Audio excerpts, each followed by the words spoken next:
Hello folks, it's James, JT at the Movies. Welcome back again to the channel.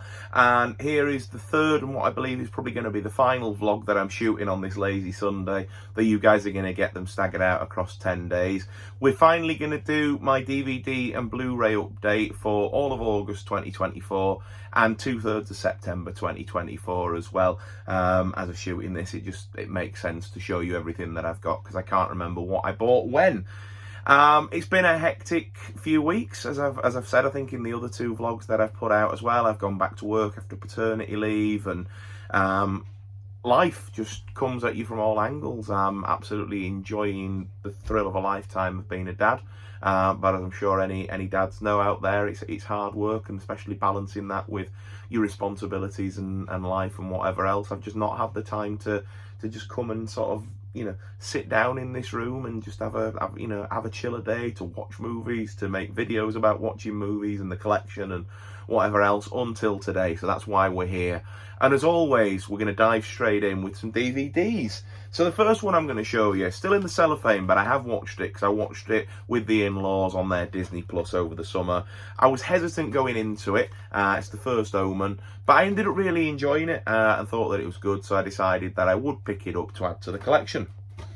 The next one, I'm curious to see because it's from John Krasinski, who is proving to be not only a really talented actor, but a really talented filmmaker as well. And then it stars Ryan Reynolds as well. So this is a family movie called IF, or IF, Imaginary Friend, I think it stands for. But the trailers looked really funny. I'm looking forward to watching that one really soon.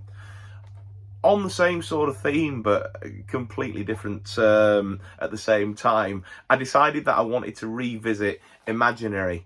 And I think that I wanted to revisit this because we recently saw Beetlejuice in the cinema, and my commentary of the third act of Imaginary is that it basically felt like it was ripped from a Beetlejuice film, and I think it just sort of made me think, oh, let's watch that through a new set of eyes again and see if I maybe enjoy it a bit more, because the first two acts I absolutely loved, and then when it went Beetlejuice in the third act, I was a bit sort of like, not sure, but I'm going to give it another go. And I picked it up, I think it was a £5 in Asda, so I was happy to drop that on it. I really enjoyed this next one. It's a Jonathan Demme film, the chap who made Silence of the Lambs, and it's the first of two films by him in this update. It's a remake of the film Charade from the 60s, and it is The Truth About Charlie. So it's a little bit of a espionage sort of thriller type sort of thing with a slight tongue-in-cheek edge about it sort of thing, and it was very sort of camp in places, but then a bit sinister in others, and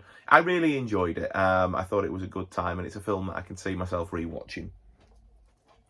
I picked this one up purely based on the cast. I've never seen it before, never even heard of it before, but I've seen this trio in Jewel of the Nile and Romancing the Stone and thought, well, they were great in that, so I dare say that they'll be pretty much great in anything that they put themselves into, and they're all fantastic actors in their own right, and that is War of the Roses.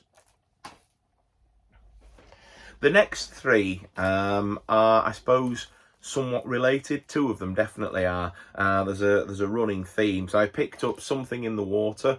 If you know me and you know this channel, you will know I love a good shitty shark movie. They're just a great way to unwind. And speaking of which, I had a bit of a reunion of sorts with an old friend of mine, a lad called Ed. I know a couple of Eds, and this particular Ed, we used to work together many moons ago, and we haven't seen each other since before the pandemic because, again, life just gets in the way. You know, we text on and off over Instagram and whatever else, and anyway, over the summer while I was off, I was like, do you know what? No, let's catch up with me, mate. It's been far too long, and it was a pretty good time. Went out, had a bit of food, had a couple of drinks, and just picked right up where we left off, and it was a fantastic night, and we definitely won't be leaving it, you know, 5 or 6 years before we do it again, mate. But while we were chatting, the subject of shark movies and the like came up, because Ed sort of he likes them, but he doesn't like sharks, so he sort of goes into them for the horror sort of factor. Anyway, he recommended for a shitty shark movie, Shark Attack. Now, I watched this on Thursday night, just gone, with Laura down here while Alex was asleep, and it was terrible, but I adored every second of it. And you know, Casper Van Dien was delightfully cheesy as the lead, and Ernie Hudson as sort of one of the antagonists, I suppose, if you like, of the film, again was equally cheesy, and it was just awful but brilliant. So much so that I had to jump onto Amazon and order for the princely sum of £5 Shark Attack 2. So I'm looking forward to watching that one pretty soon.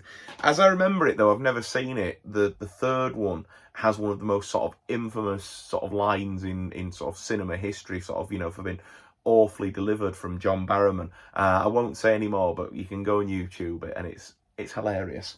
And that is the DVDs, which brings me swiftly on to the Blu-rays this time, and with a healthy stack of them. The first one I'll show you I picked up in FOP when we were in Manchester, when we went to the Batman exhibit last month. We popped into FOP as well, because we popped into the city centre to have a spot of lunch, and I picked up Showgirls. The next one I picked up was one that me and Laura fancied re-watching, so we picked it up in CEX, and it is Five Nights at Freddy's. Really enjoyed this film. Laura's a massive fan of the games. I really never played them or, you know, knew too much about them other than what sort of Laura had told me.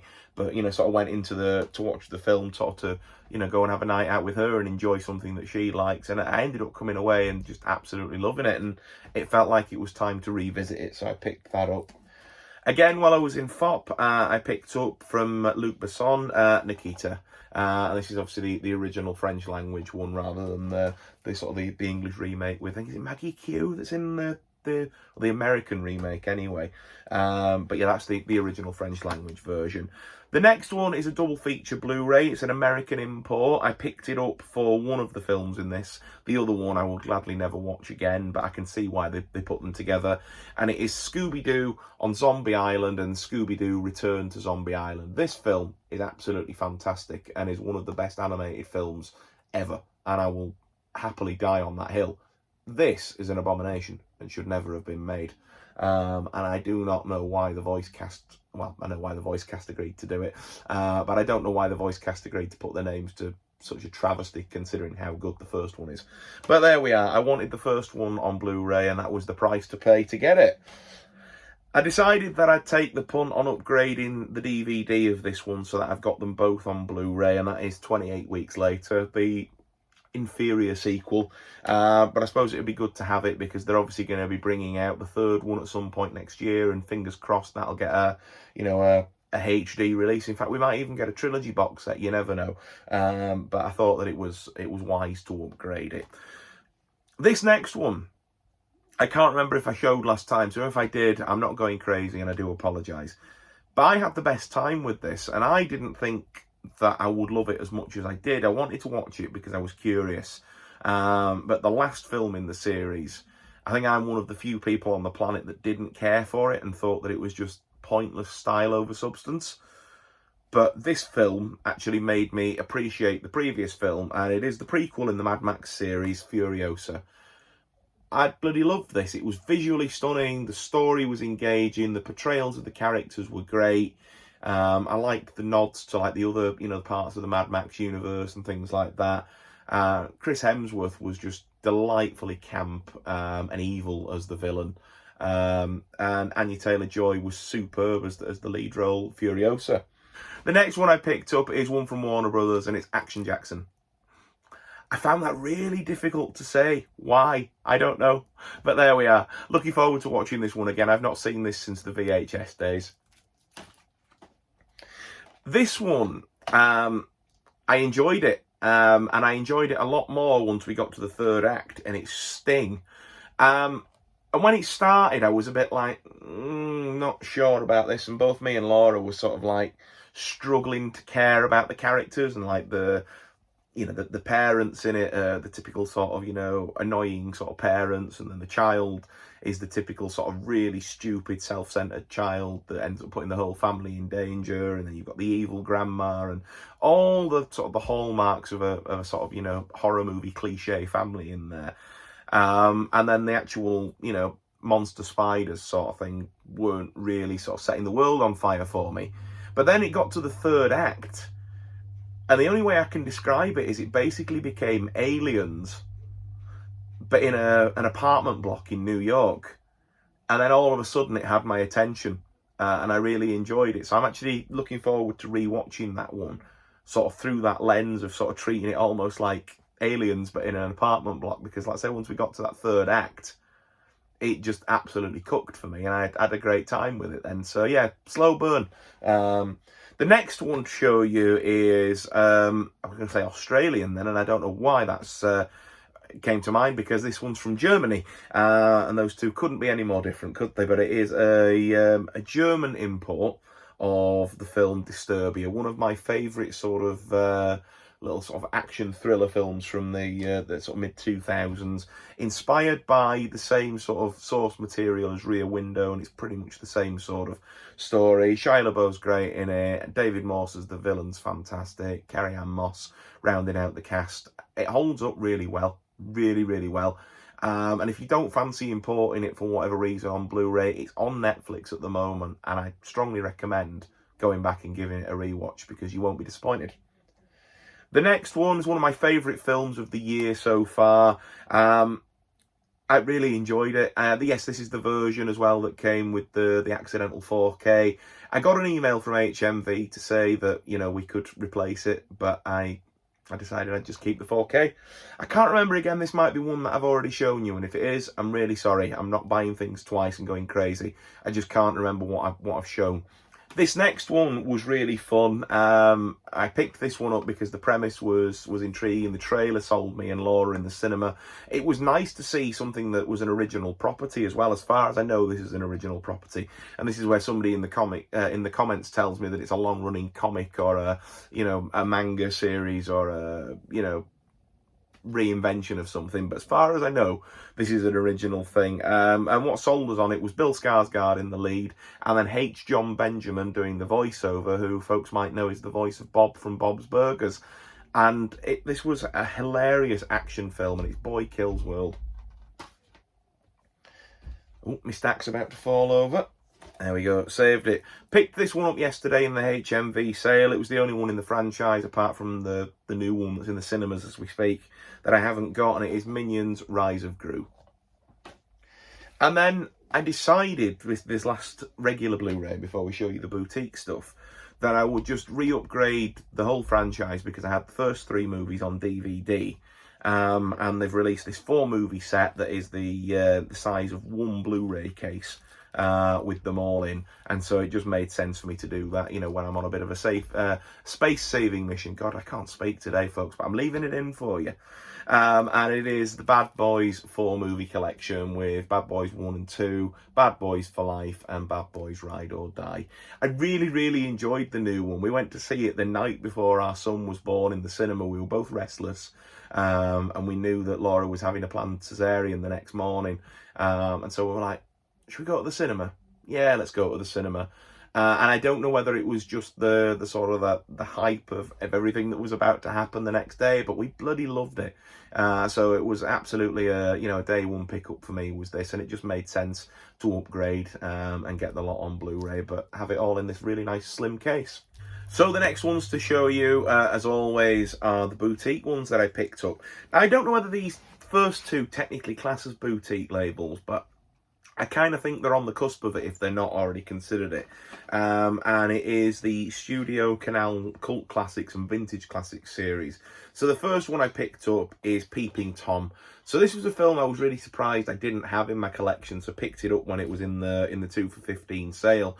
And this is the film that is largely credited with sort of inspiring what we consider to be the modern slasher sort of format, inspiring films like Psycho and the Texas Chainsaw Massacre and things like that as well. So it's not a film that I've seen for many, many years. I haven't seen this since I was in college, but I'm really looking forward to checking this one out again soon. And then the other one I got in the 2 for 15 deal was one where it was basically just because it was going to cost me £2 to get it, to round it up to the 15 quid. And I thought, well, what does, what's grabbing my eye on here? And it was the plot of this one, and it's I, the Jury. I absolutely adored this next one. It's rare that there's an occasion where I haven't seen a film, but my sister has seen it. But we were watching this and she's like, how have you never seen this film? Like, I've watched this with our cousins and whatever else. But anyway, I watched this for the first time, picked it up in FOP when we were in Manchester and had an absolutely great time with it. And it is Single White Female. Great film, great release as well. And then I mentioned earlier that there was another Jonathan Demme film in this. My friend at work and colleague Simon, who's also a movie buff and a bit of a collector, he likes collecting his 4Ks, recommended that I pick this one up because he knows that I'm a bit of a Hitchcock fan and, you know, movies of that sort of style. And so he recommended to me Last Embrace, and I bloody love this. What a fantastic little thriller this was. And it was very Hitchcockian indeed. And Roy Scheider is absolutely superb in the lead as well. And then it's Janet Margolin, yeah, I just had to check the name on the back there, who sort of plays opposite him in this sort of little murder mystery, if you like. And it's absolutely superb, is that. And I just love that artwork on the front, you know, it's a great scene in the film and really sort of great representation of it there on the front. Brilliant stuff. And then the last one to show you, there's kind of been a spoiler in the thumbnail of this, but I imported from Australia what is definitely my film of the year so far. I haven't seen anything that's topped this, and it is Late Night with the Devil. This was absolutely superb. Now, as I understand it, there is a UK release from Second Sight coming out in about a month, 6 weeks' time. I didn't realise that was coming out when I pre-ordered this back in April, and it arrived, I think, the last week in August. And this film is just absolutely fantastic. I really thought it was brilliant and could rarely fault it. The only thing I would have done differently is there is a sort of a bit of a scene at the end of the film where it sort of takes a slightly different direction before sort of resolving the film, bit of a montage sort of a scene. I probably wouldn't have put that scene in there if it was me making the film, but that's the only thing that literally stopped me from giving this a 10 out of 10. I'd say this is a 9 out of 10 film, and definitely my film of the year. I'm so chuffed that this has got a physical release, because I was really worried that it might remain a streaming exclusive. But yeah, just absolutely superb stuff. Check this out when it comes out. And with that, folks, that has been my DVD and Blu-ray update for August and September of 2024. Really enjoyed making that video for you, and I hope you guys have enjoyed watching it as well. Just to let you know, on a quick tangent there, I did promise on my Instagram that there would be a reworked ranking of the James Bond franchise coming to my channel soon. It is coming. But when I started editing the video, I realised that I wasn't happy for a number of reasons with the video that I'd shot. So I'm actually going to go back and shoot it all again, and make sure that the product that I bring to YouTube, if you like, the final result, is something that I'm really proud of. So stay tuned for that. It is coming, I promise. Thank you so much as always for watching. Please leave a thumbs up if you enjoyed the video, and please get involved in those comments down below as well. And if you're not already subscribed, please subscribe to the channel. It means the world to me when you guys do that, and of course helps my channel to grow as well. Above all else, folks, take care of yourselves, and I will see you again really soon. Bye for now.